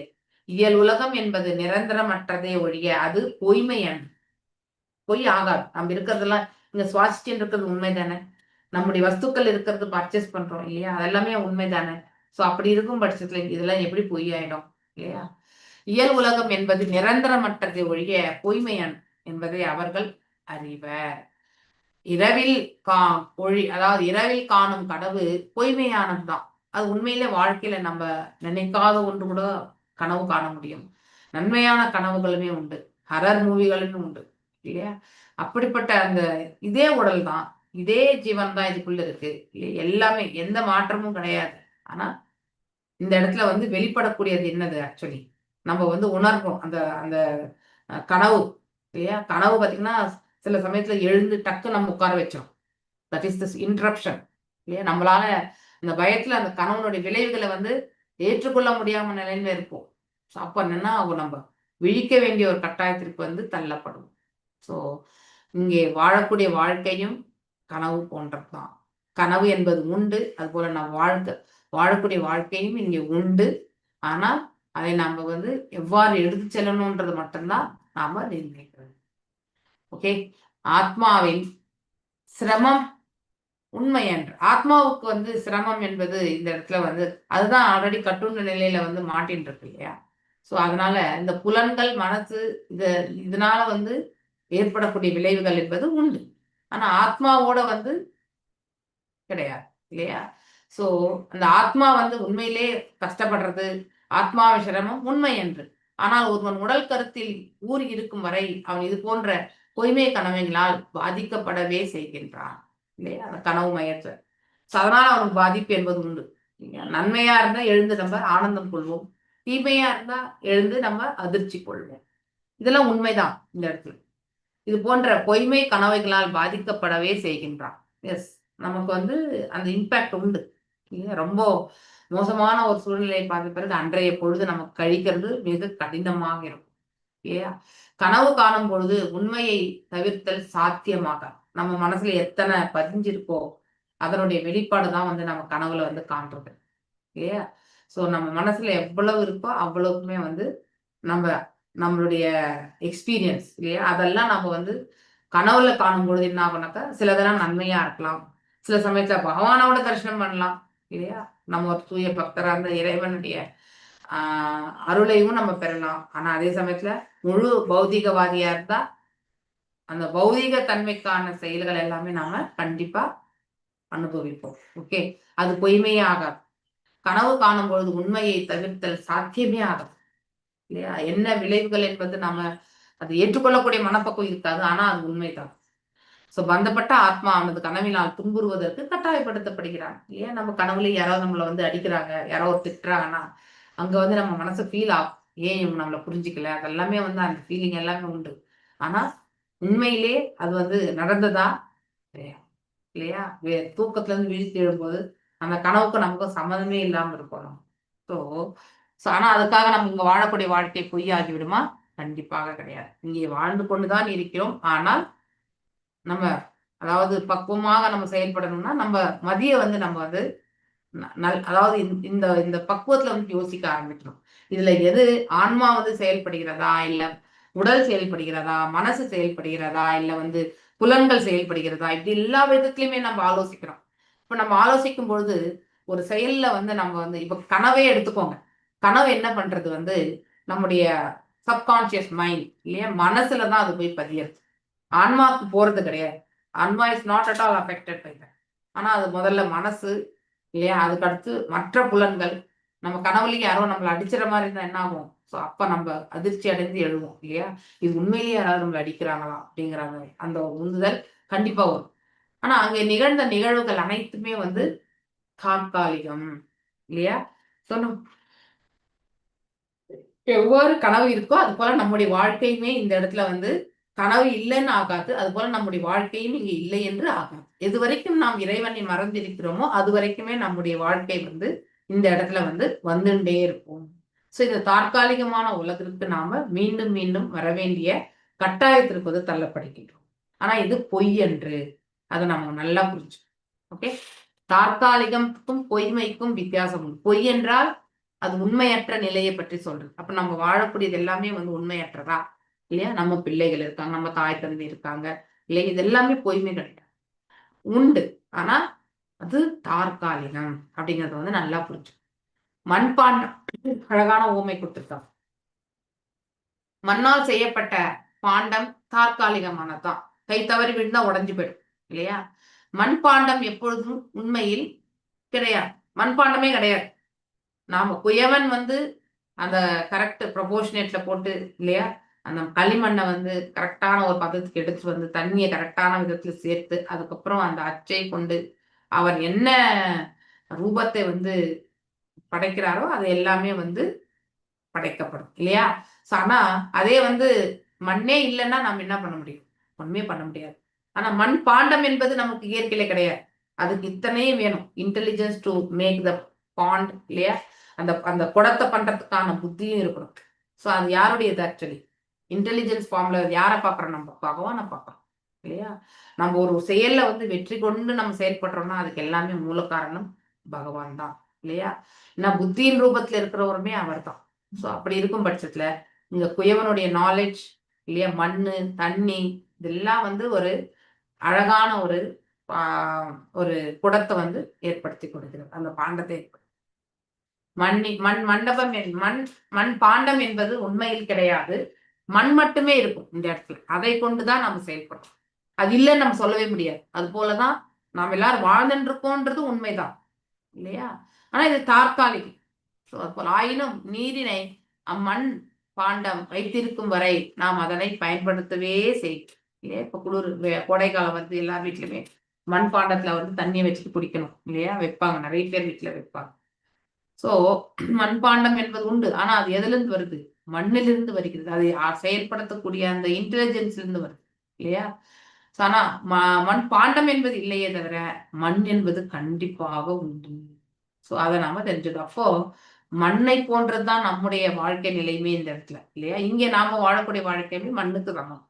சோ மண் இருப்பது போல நாமும் இங்க இருந்து கொண்டுதான் இருக்கிறோம். ஆனா அதே ஒரு ஒரு பாத்திரமாக உருவாறிய பிறகு அதை எவ்வாறு அதை கையாள்கிறார்களோ அதற்கேற்றவாறு தான் அந்த பாத்திரத்தினுடைய தன்மையுமே வந்து நம்மளால புரிஞ்சுக்க முடியும்.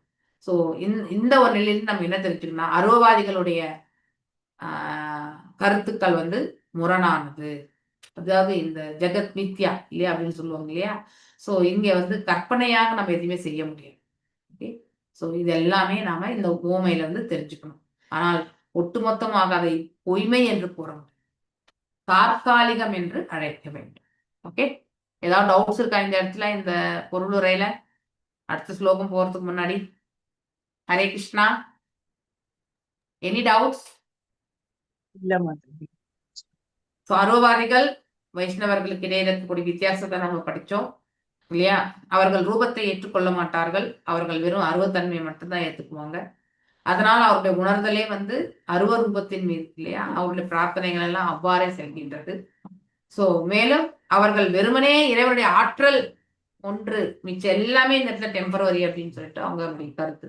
ஆனா உண்மையிலே நம்ம எல்லாம் உணர முடிகிறோம் இல்லையா? நம்முடைய உணர்வுகளுக்கு வந்து அடுத்தவங்க இடத்துல எக்ஸ்பிரஸ் பண்றோம் இல்லையா? அடுத்து வந்து நம்முடைய கருத்துக்களை வந்து ஏற்றுக்கொண்டு கேட்கக்கூடியவர்களும் இருக்காங்க, ஆடியன்ஸ் இருக்காங்க. அதனால அவர்கள் நமக்கு ஒரு நன்மையான பாதையை அமைச்சு கொடுக்கணும்னு நினைக்கிறாங்க, அதற்கான வழிமுறையிலும் இருக்காங்க. இத்தனையுமே நம்ம எப்படி பொய்மை என்று சொல்ல முடியும்? எல்லாமே வந்து உண்மைதான், ஆனா சில காலம் மட்டும்தான். அதனால தற்காலிகம் என்று சொல்லப்பட்டு இந்த ஸ்லோகம். ஏதாவது டவுட் இருக்கா? இல்ல மாதாஜி. சதாவி அக்னிதாபாம் வயசோ அபிதாபஸ்தத் ஆபதஸ் தாண்டுவ கர்ப்பரந்திஹி தேகேந்திரியா ஆசய சன்னிகர்ஷா தத் சம்ஸ்ருதிக புருஷ்யானுரோதாத். ஓகே, ரங்கன் மேலும் பேசுறார், போற்றுதற்குரிய பெரியவரே இல்லையா? அதாவது அவர் மரியாதையோடு சொல்றார், உடலின் பருமன் மெலிவு போன்ற இயல்புகள் ஆத்மாவின் தன்மைகள் அல்ல என்று கூறியிருக்கின்றது. எஸ் இல்லையா? அதாவது உடல் வந்து குண்டா இருந்தாலும் ஒல்லியா இருந்தாலும் அதற்கும் ஆத்மாவுக்கும் வந்து ஆத்மாவுடைய குவாலிட்டிஸோட எந்த சம்பந்தமே கிடையாது இல்லையா? அந்த உடலுடைய இத்தனை குவாலிட்டிஸ்க்கும் காரணம் என்ன சொல்லுங்க? நம்ம பகவத்கீதையில படிச்சிருக்கோம். யாராவது சொல்லுங்க, எதனால நம்ம ஒரு விதமான உடலை பெறுகின்றோம்? ஹரே கிருஷ்ணா. மாதாஜி, நம்முடைய கர்ம வினை விருப்பம் தகுந்த உடல். மாதாஜி, போன ஜென்மத்துல நம்ம எப்படி இருந்தோம், அதுக்கு முன்னாடி நம்ம எப்போ தோன்றினோமோ, அதாவது நம்ம சோல் அது எப்போ வந்தது, அதுல இருந்து நமக்கு போன ஜென்மம் மாத்திரம் இல்லை, எந்த ஜென்மத்துல என்ன பாவம் பண்ணாலும் அது ஏதோ ஒரு ஜென்மத்துல தீர்ந்துதான் போகும். இது மணிக்கிரீவன் நலகுருவன் மணிக்கிரீவன் சொல்லலாம். ஏன்னா அவங்க எப்பவோ பண்ண தப்புக்கு அவங்களுக்கு இந்த யுகத்துல தான் கிடைச்சது. அதாட்டா நம்மளுடைய செயல்கள், நம்ம என்ன செஞ்சோம், என்ன எப்படி எல்லாம் செஞ்சிருந்தா அவங்க அழகா பறப்பாங்க, எப்படி பணக்காரங்க வீட்டுல பறப்பாங்க, இதெல்லாம் கிருஷ்ணர் சொல்லியிருக்காரு Mataji. Thank you, Mother. Thank you for your wonderful references actually. So that's right. Yeah. So நாம குண்டா இருப்போம், ஒல்லியா இருப்போம் இல்லையா? இந்த மாதிரி வந்து இதெல்லாம் ஆத்மாவுடைய இயல்புகள் அல்ல, தன்மைகள் அல்ல. ஆத்மாவுடைய உண்மையான இயல்பு என்ன சொல்லுங்க? சுதந்திரமானது, நித்தியமானது, பழமையானவன். அவனை வந்து நீரால நினைக்க முடியாது, காற்றால உலர்த்த முடியாது இல்லையா? அதே மாதிரி வந்து நெருப்பால் எரிக்க முடியாது, ஒரு ஆயுதத்தால துண்டிக்கவும் முடியாது. That are all the qualities of atma இல்லையா? சோ எல்லாருடைய ஹிருதயங்களில் இருக்கக்கூடிய ஆத்மா ஒரு போலதான் இருக்கு அப்படின்னா ரூபத்துல. ஓகே, ஒரே மாதிரியான ரூபம் கொண்டதுதான் இந்த ஆத்மா. ஆனா அதற்கும் வெளிப்புற தோற்றத்துல நாம சில பேர் ஒல்லியா இருப்பாங்க, குண்டா இருப்பாங்க. சோ இங்க குண்டா இருந்தா உள்ளுக்குள்ள ஆத்மாவும் குண்டா இருக்கும் அப்படிலாம் நான் நினைக்க கூடாது. ஓகே, அதுக்கும் இதுக்கும் சம்பந்தமே கிடையாது. இத வந்து யார் ஜடபாரதர் சொன்னதை வந்து இந்த இடத்துல ரகுகணன் வந்து மேற்கோள் காட்டுகிறார். அது சரி என்றார் அப்படின்னா அவருடைய, ஏன்னா இந்த உடலும், ஃபார் எக்ஸாம்பிள் நம்ம உடல்ல ஏதாவது அடிபட்டா அது மனசையுமே பாதிக்கிறது, ஆத்மாவையுமே பாதிக்கும் இல்லையா அப்படிங்கிற ஒரு கொஸ்டினோட இந்த இடத்துல வைக்கிறார். ஓகே, சோ மேலும் இது சரியன்று, ஏனெனில் வேதனை இன்பம் என்னும் இயல்புகள் ஆத்மாவினால் நிச்சயம் உணரப்படும். அதாவது இங்கே மனதுதான் ஆத்ம ரூபத்திலிருந்து நம்ம பார்க்கணும். மனசுதான் எல்லாமே காரணம் இந்த இடத்துல இல்லையா. மனது என்ன பண்ணும், நமக்கு கோபம் வந்தா மனசு வந்து அந்த குரோதத்தை வந்து வெளிப்படுத்தும். அப்ப அந்த பாவமே வேறு. சந்தோஷம் வந்தா அதுவும் வேற விதத்துல வெளிப்படுத்தும். ஸோ இது எல்லாமே தற்காலிகம் தான். இந்த இயல்புகள் எல்லாமே, இந்த வலி வேதனை இன்பம் துன்பம் எல்லாமே வந்து தற்காலிகம் தான். ஆனால் ஆத்மாவினால் நிச்சயம் வந்து இது வந்து உணர முடியும். கண்டிப்பா வந்து அதாவது நாம குரோதம் கொண்டால் ஆத்மாவுக்கு கண்டிப்பாக தெரியும் இல்லையா. நாம் ஆனந்தம் கொண்டால் நாம் எதற்கு ஆனந்தம் கொள்கிறோம் என்பதும் அந்த ஆத்மாவுக்கு தெரிய வரும். ஆனா நாம எப்படி இருக்கிறோமோ அது மாதிரி வந்து அந்த ஆத்மா மாறாது. ஆத்மா ஒரு பர்டிகுலர் குணாதிசயத்துல வந்து இருந்து செயல்பட ஆரம்பிக்கும். சோ அதுவுமே வந்து இந்த 3 குணங்களுக்கு மத்தியில வந்து பாத்தீங்கன்னா காம்படிஷனோட வந்து செயல்படும். சோ ஹரே கிருஷ்ண மாதாஜி. ஆத்மாவை கிரியா ஊக்கி மாதிரி சொல்லுவாங்க மாதாஜி, கேட்டலிஸ்ட். அது வந்து அந்த கிரியை அந்த உணர்வை ஏற்படுத்துமே ஒழிய இட் won't be affected. எந்த சூழ்நிலையுமே வந்து ஆத்மா வந்து அஃபெக்ட் ஆகும். ஆனா நமக்கு அந்த மாதிரி ஒரு ஃபீலிங் வந்து வரும். எதன் மூலியமானா மனதின் மூலியமா வரும். ஏன் சில இடங்கள்ல வந்து மனசு ஆத்மான்னு சொல்லியிருக்காங்க, சில இடங்கள்ல உடல ஆத்மான்னு சொல்லியிருக்காங்க இல்லையா. சில இடத்துல புத்தியை கூட நம்ம வந்து எப்படி உபயோகப்படுத்துறோமோ அப்படின்னா நம்ம டிசிஷன் மேக்கிங்ல வரும்போது நம்ம அது ஆத்மாவுடைய டிசையரா வந்து எடுத்துக்கணும். ஓகே, ஸோ இப்போ நம்ம ஆத்மா என்ன பண்ணுது ஆக்சுவலி பேசிக்கலி ஒன்றின் மீது பற்றுக்கொள்கிறது. அதுதான் அது செய்யக்கூடிய தவறு. ஓகே, ஆனா நம்ம புத்தியை கொண்டு ஒரு செயலை பண்ணும்போது அந்த இடத்துலயுமே அந்த ஆத்மாவுடைய உணர்வை நம்மளால மகிழ்ச்சியோ இல்ல கோபமோ நம்ம புரிஞ்சுக்கிறோம் இல்லையா. அதே மாதிரி ஸோ ஒவ்வொரு நிலத்திலுமே மனது புலன்கள் இது எல்லாமே வந்து நம்ம வந்து செயல்படும் விதத்தை கொண்டு உண்மையிலேயே சிலதெல்லாம் டைரக்டா இருக்காது, சிலதெல்லாம் இன்டைரக்டா இருக்கும். ஓகே, அதை நாம நல்லா புரிஞ்சுக்கணும். ஆத்மால எந்த ஒரு மாற்றமுமே இருக்காது. அதனுடைய சுதந்திர தன்மை என்பது கொண்டுதான் அது உள்ள இருக்கும். ஆனா அது சுதந்திரமானது என்பதை உணரக்கூடிய பக்குவம் நமக்கு இருக்கணும். அதுதான் ரொம்ப முக்கியம். ஓகே, சோ நிச்சயம் ஒரு பானையில் பால் ஊற்றி அதில் அரிசியை போட்டு நெருப்பில் வைத்தால் ஒன்றை மற்றொன்று தானே சூடு ஏறுகிறது அப்படின்னா பாலும் கொதிக்கும் அரிசியும் கொதிக்கும் இல்லையா, மிக்சர். அது போலதான் இவர் கம்பேர் பண்றாரு. உடலின் வேதனை சுகம் ஆகியவற்றை எல்லாமே ஆத்மா உணரும்ட்டு. ஆத்மா எப்படிப்பட்டது, அது ஒரு பிரயாணி, ஒரு வாகனத்துல பிரயாணம் பண்ணிட்டு இருக்கு இல்லையா. அந்த வாகனத்துல ஏதாவது பழுது வந்தா ஆத்மாவுக்கு ஏதாவது அஃபெக்ட் ஆகுமா, ஏதாவது அஃபெக்ட் ஆகுமா? மனசுக்கு தான் அஃபெக்ட் ஆகும், ஆத்மாவுக்கு எந்த அஃபெக்டும் இருக்கா இல்லையா. அந்த பழுது பார்க்கறதுக்கு நான் நிறைய பணத்தை செலவு பண்ணாலும் ஐயோ இல்ல படம் போயிடுதே அப்படின்ற அந்த மனசு வந்து வருத்தப்படும். ஆனா உண்மையிலே ஆன்மாவுக்கு எந்த பாதிப்புமே இருக்காது. ஸோ அதை நாம நல்லா தெரிஞ்சுக்கணும். ஒரு பானையில் பால் ஊற்றி அதில் அரிசியை போட்டு நெருப்பில் வைத்தால் ஒன்றோடு ஒன்று கண்டிப்பாக கொதிக்கத்தான் செய்யும் இல்லையா. அது போல உடலின் வேதனை சுகம் ஆகியவற்றால் புலன்கள் மனம் ஆத்மா போன்றவற்றை பாதிக்கப்படுகின்றது. அதாவது உடல் வேதனை சுகம் இது வந்து கண்டிப்பா இந்த இம்பாக்ட் என்பது எடுத்துட்டோம்னாக்கா ஆத்மா வரைக்கும் போகாது, மனசு புலன் எல்லாமே எடுத்துக்கணும். ஸோ ஆத்மா வந்து இதை வந்து உணராது. ஸோ ஆத்மாவுக்கு வந்து என்னது ஆத்மா வந்து உணர்ந்து நம்முடைய வேதனையை வந்து உணர்ந்து அதுவுமே வந்து அஃபெக்ட் ஆகக்கூடிய நிலை கிடையாது. ஓகே, அது கண்டிப்பா கிடையாது. ஆத்மா வந்து தெரிஞ்சு என்ன நிகழ்கின்றது என்பது கண்டிப்பா தெரியும். என்ன செய்யணும்ன்றதுமே ஒரு உள்ளுக்குள்ள இருந்து அதுவுமே வந்து ரிப்ளை புரியும் இல்லையா. இப்படி நடந்த நிகழ்ச்சியை வந்து மீண்டும் நாம் எப்படி வந்து சரிப்படுத்துறது அப்படிங்கிறத பத்தி தான் ஆத்மா யோசிக்கும். ஆனா அது எதுவுமே ரிஜாய்ஸ் பண்ணாது. ஓகே, ஆனந்தம் கொள்றதோ இல்ல வந்து துக்கம் கொள்றதோ எதுவுமே கிடையாது ஆத்மா. ஓகே, ஆத்மா தூய்மையானது. ஆனால்தான் சுக துக்கங்களுக்கு அப்பாற்பட்ட நிலையில இருக்கக்கூடிய ஒரிஜினல் நேச்சரோட இருக்கக்கூடியதுதான் அந்த ஆத்மா. ஓகே, மன்னர் ரகுகணரின் இந்த வாதம் நடப்பு நிலைக்கு சரியானதே ஆகும். சில சமயத்துல நமக்கு அது நமக்கு நேரடியாக பார்க்கும்போது நமக்கு அப்படி தோணும். ஏன்னா புலன்கள் மனசு புத்தி இதுதான் வெளியில, புத்தியுமே வந்து வெளியில வந்து எப்படின்னா நம்ம பேசக்கூடிய அந்த புலன்களை உபயோகப்படுத்தி நம்ம செய்யக்கூடிய செயல்களை வச்சுதான் புத்தியும் மனசையும் நம்ம வெளிப்படுத்தும். ஓகே, சோ அந்த இந்த வாதம் வந்து நடப்பு நிலைக்கு சரியானதாகத்தான் இருக்கிறது. சோ ஆனால் இது உடற்பற்றினால் விளைந்த கருத்தாகும். ஸோ இதெல்லாமே பாடிலி அட்டாச்மெண்ட் இல்லையா. நம்ம மனசு புத்தி ஆத்மா இது எல்லாமே நமக்கு தெரிஞ்சோம் நாம எதிர்பார்த்த மாதிரி அனைத்துமே செய்யணும்ன்ற அந்த உந்துதல் வந்து நம்ம தான் ஏற்படுத்தும். ஓகே, ஸோ அதனால மனசுதான் பாதிக்குமே ஒழிய ஆத்மாவுக்கு எந்த விளைவுமே வராது. ஸோ இதை நம்ம நல்லா புரிஞ்சுக்கணும்.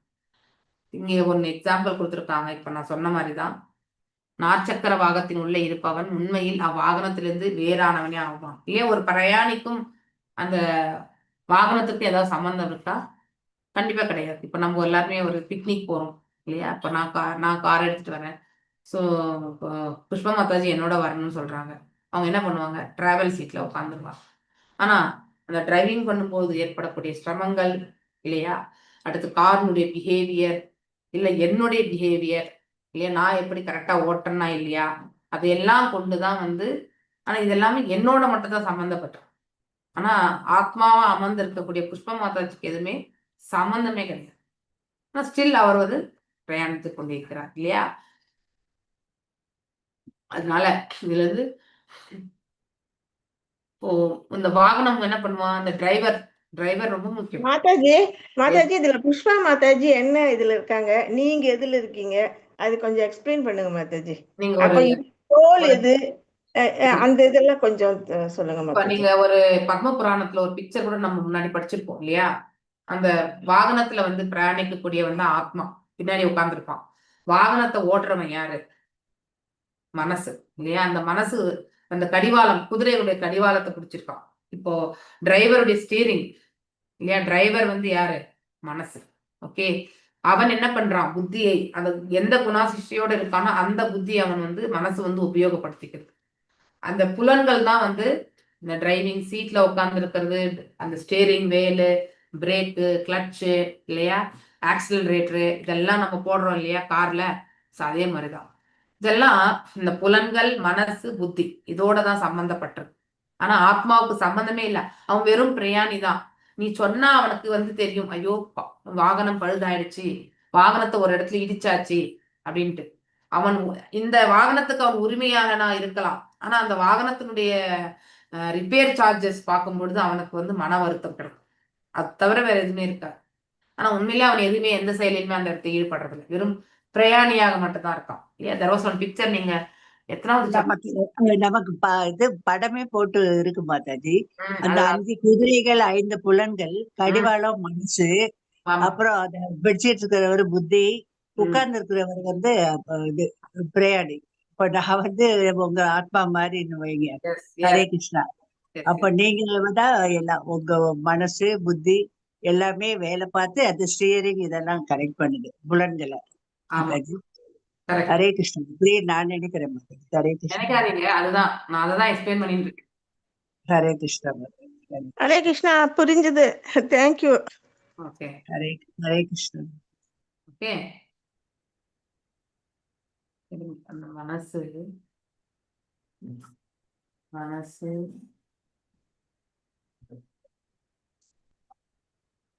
நமக்கு முதல்ல அந்த படமே போட்டுதான் விளக்குனீங்க நீங்க. ஹரே கிருஷ்ணா. அது ஏதோ ஒரு பிபிடில இருக்கு, ஒரு இதுல இருக்கு மாதாஜி, லெவல் 1லயே இருக்கு மாதாஜி. ஆமா லெவல் 1ல தான் இருக்கு. நான் அந்த பிக்சர் லெவல் 1ல 3வது அத்தியாயத்துல ஃபர்ஸ்ட் படமே. ஆமா இது முடிச்சுட்டேன். என்ன மாதாஜி? கர்மயோகத்துல தேர்ட் சாப்டர் மாதாஜி. ஆமா, ஒரு நிமிஷம் இருங்க.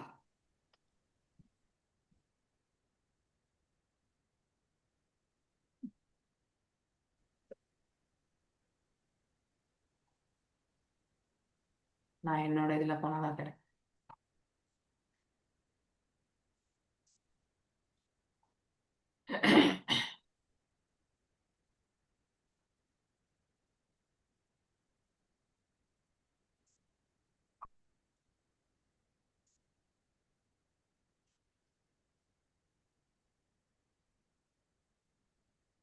அதுதான் அங்க சொல்லப்பட்டிருக்கு.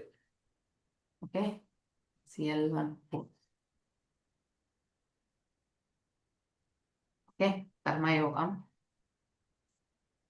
எஸ், இந்த பிரயாணி ஏதாவது பாதிப்படைகிறானா? அவன் பாட்டு அவன் வந்து உட்கார்ந்து போறான். இந்த இன்டெலிஜென்ஸ் வந்து மனதை வந்து பிடிச்சிக்குது. மனதுக்கு ஏற்றவாறு தான் இந்த இன்டெலிஜென்ஸ் இல்லையா? ஸோ இந்த மனசு, இந்த மற்றது எல்லாமே என்னது, கடிவாளங்கள் எல்லாமே புலன்கள். இதை புடிச்சு வச்சுக்கிறது இந்த இன்டெலிஜென்ஸ். ஸோ அதுக்கேற்றவாறு தான் செயல்படுறது. இது சூக்ஷ்மம் இல்லையா? சூக்ஷ்மம் அண்ட் ஸ்தூலம் இது மட்டும்தான் இம்பேக்ட் ஆகும். ஓகே, அது மட்டும்தான் பாதிக்கும். ஆன்மாவுக்கு எந்த பாதிப்பு எப்பவுமே வராது. ஏன்னா ஆன்மா எதுவுமே செயல்படுத்துறது கிடையாது இல்லையா? அது ஒன்னே ஒரு வேலை மட்டும் தான் பண்ணும். அதாவது விருப்பம் கொள்ளக்கூடிய அந்த ஒரு செயல் மட்டும்தான் ஆத்மா பண்ணும். அந்த விருப்பத்தை புத்திக்கு தெளிவுபடுத்தும். புத்தி என்ன பண்ணும்? மனசுக்கு எடுத்துட்டு போகும். மனசு என்ன பண்ணும்? புலன்களை இயக்க ஆரம்பிச்சிடும் இல்லையா? ஸோ இதுதான் சைக்கிளே. இந்த சைக்கிள் நம்ம நன்னா தெரிஞ்சுக்கணும். ஆனா இந்த இடத்துல மன்னர் ரகுகணன் தவறா புரிஞ்சுக்கிறார் ஆக்சுவலி.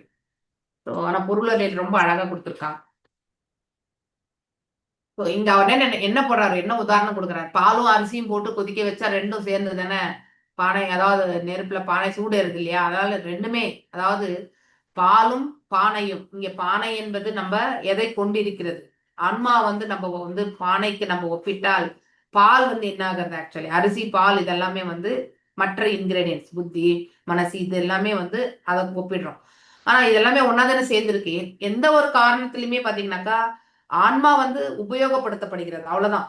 அந்த இடத்துல ஆன்மா செயல்படுறது இல்லை. ஆன்மாவுடைய ஆசையை நாம என்ன பண்றோம்? செயலாக்கி விடுகின்றோம். மனதை கொண்டு, புலன்களை கொண்டு, புத்தியை கொண்டு நாம் என்ன பண்றோம்? செயல்படுத்தி விடுகின்றோம் இல்லையா? அதனால சுகம் துக்கம் எல்லாமே நாம இந்த புலன்களை கொண்டும், அதாவது சூக்ஷ்ம உடலை கொண்டு நாம உணர ஆரம்பிக்கிறோம், ஸ்தூல உடலை கொண்டு உணர ஆரம்பிக்கிறோம். ஆனா ஆன்மாவுக்கு சுகம் துக்கம் என்ற நிலை கிடையாது இல்லையா? ஆனா ஆனா அவனை கட்டுண்ட நிலையிலே வச்சிருக்கோம் because of all these activities இல்லையா? அந்த வண்டி விட்டு அவனால இப்ப எங்கேயோ போய் ஒரு கார் இருக்கு, இது காருக்கே நீங்க எடுத்துக்கலாம். இந்த கார் ஓட்டுநர் தான் இன்டெலிஜென்ஸ். அவர் பிடிச்சிருக்கக்கூடிய இந்த ஸ்டீரிங் தான் மனசு. அந்த ஸ்டீரிங்கை நம்ம எப்படி திருப்புறோமோ அதுக்கு ஏற்ற மாதிரி தான் ரைட்டு லெஃப்ட் ஸ்ட்ரைட் எல்லாமே போகும். அந்த கீழே நம்ம கால் ப்ரெஸ் பண்றோம் இல்லையா? ஆக்சலரேட்டர், பிரேக்கு, இதெல்லாமே கிளட்சு, இந்த கியர் சேஞ்ச் பண்றது இல்லையா? இதெல்லாமே இருக்கு. ஸோ இப்ப கியர் சேஞ்ச் பண்றதும் முடிஞ்சிச்சு. இப்பெல்லாம் ஆட்டோமேட்டிக் வந்தாச்சு, கியர் சேஞ்சே கிடையாது. எல்லாமே ஸோ அது எல்லாமே புலன்களோட நம்ம சொல்றோம். இதே வண்டியை நம்ம நார்மலா இப்போ ஒரு காருக்கு நம்ம ஒப்பிடலாம் இல்லையா? கார் என்பது இந்த கிராஸ் பாடி இல்லையா? இந்த உடல், இதுல புலன்கள் எல்லாமே இருக்கு இல்லையா? அதுல ஒரு பாகம் தான் மனசு இல்லையா? அதுல ஓட்டுநர் தான் புத்தி. ஓகே, அந்த புத்தி என்ன இன்ஸ்ட்ரக்ஷன் கொடுக்குதோ அதுக்கேற்ற மாதிரி மனசும் செயல்பட ஆரம்பிக்கும் இல்லையா? அது கொண்டு செயல்படும் போது அந்த புலன்களையுமே இயக்க ஆரம்பிக்கும். அப்படின்னா நான் என்ன பண்ணுவேன்? இமீடியட்டா அந்த ஆக்சிலேட்டர் போடுவேனா, இல்ல பிரேக் போடணுமா, ஸ்பீடை குறைக்கணுமா, இதெல்லாமே நம்ம பண்ணிட்டு இருக்கோம். ஆனா பின்னாடி உட்கார்ந்து இருக்காங்க இல்லையா அந்த பிரயாணி, அவனுக்கு ஏதாவது சம்பந்தம் இருக்கா? இந்த கார் ஓட்டுநருக்கும் அந்த பிரயாணிக்கும் ஏதாவது சம்பந்தம் இருக்கா?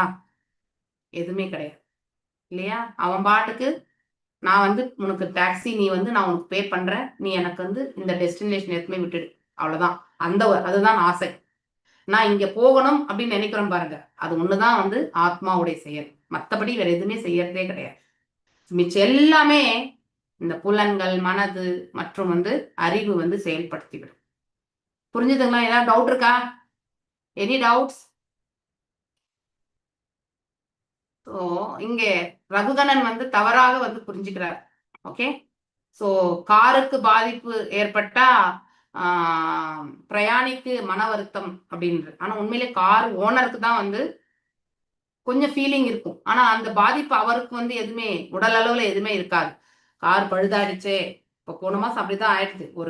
என்னுடைய கார் நாங்க ஆக்சிடென்ட் ஆயிட்டு ஒரு 4 நாள் முன்னாடி தான் எடுத்துட்டு வந்தேன் நான்.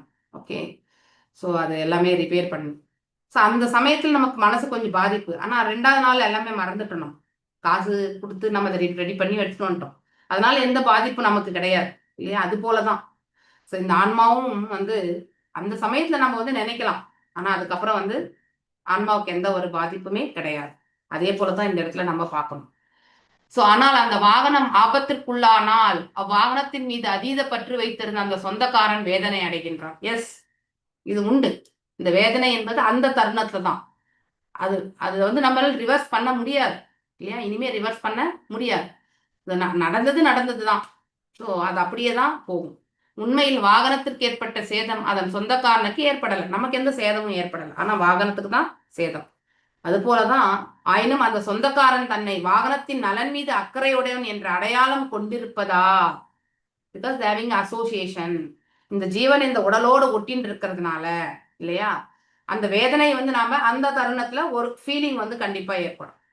சோ இந்த பந்தப்பட்ட நிலையை தவிர்க்க முடியும் எப்பன்னா, சுக துக்கங்களை நாம வந்து ஒன்று போல பாவிக்கக்கூடிய அந்த பக்குவத்தை கொண்டு வரும் பொழுது, 3 குணங்களுக்கு அப்பாற்பட்ட நிலையில நாம நம்மளை எடுத்துட்டு போகும்போது ஆட்டோமேட்டிக்கலி வந்து நாம will come out of that.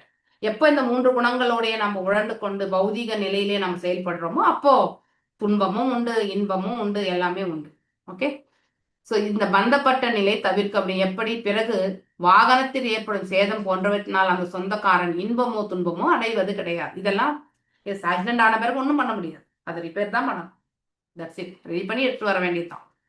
அதுபோல் புலன்கள் மற்றும் உடலோடு ஆத்மாவிற்கு எந்த விதமான தொடர்பும் கிடையாது இல்லையா.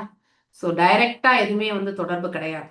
ஆயினும் இக்னரன்ஸ், எதனால அதெல்லாம் நான் வந்து என்னோட சம்பந்தப்படுத்திக்கிறேன்னா, என்னுடைய அறியாமையினால, நான் ஆன்மா என்றதே இல்லாம உடல் தளத்துல இருந்து நான் அடையாளம் காணும் பொழுது ஆட்டோமேட்டிக்கலி எல்லாம் என்னுடையது, எல்லாம் என்னுடைய துக்கம், நான் மட்டும்தான் இந்த இடத்துல துக்கத்தை அனுபவிச்சுட்டு இருக்கேன் அப்படிங்கிற அந்த ஃபீலிங்கோட நான் வந்து செயல்பட ஆரம்பிப்பேன். ஆனா இந்த இடத்துல சுகம் கொள்வதற்கோ துக்கம் கொள்வதற்கோ எதுவுமே கிடையாது. ஓகே, சோ ஆயினும் அறியாமையினால் அவன் தன்னை உடலுடன் அடையாளம் காண்கின்றான். அதனால் உடலின் இன்ப துன்பத்திற்கு ஏற்ப அவனும் இன்ப துன்பத்தினை அனுபவிக்கின்றான். எல்லாமே இது ஃபீலிங் தான், திங்கிங், ஃபீலிங், வில்லிங், மனசனுடைய பாதிப்பு இல்லையா. ஸோ அப்போ அதை நம்ம அதிகப்படியா எடுத்துட்டு போகும் பொழுது அது இம்பேக்ட்.